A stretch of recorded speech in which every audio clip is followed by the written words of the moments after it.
శ్రీకాకుళం జిల్లా ఎచ్చెర్ల మండలం చిలకపాలెం గ్రామంలో జాతీయ రహదారిపై స్కూల్ పిల్లల ఆటో బోల్తా. చిలకపాలెం నుంచి అల్లినగరం హై స్కూల్కి వెళుతుండగా డివైడర్ను ఢీకొట్టిన ఆటోలో ఉన్న 6 విద్యార్థులు 2 ఉపాధ్యాయులకు తీవ్ర గాయాలు. ఈ ప్రమాదంలో 7వ తరగతి చదువుతున్న విద్యార్థి మృతి.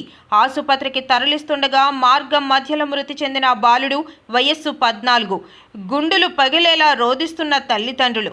ఘటనా స్థలానికి చేరుకొని దర్యాప్తు చేస్తున్న పోలీసులు.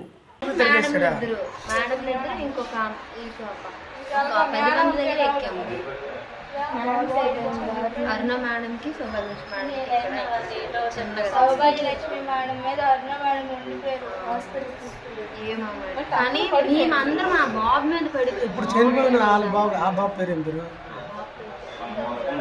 మన హోటల్లో ఉన్నాడా బేబీ సీట్ లో మళ్ళీ బేబీ సీట్ లో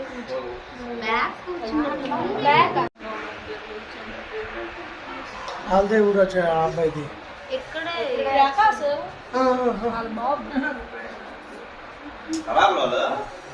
ప్రకాశ్ అంటారు ప్రకాశ్ కొట్టుకున్నాడు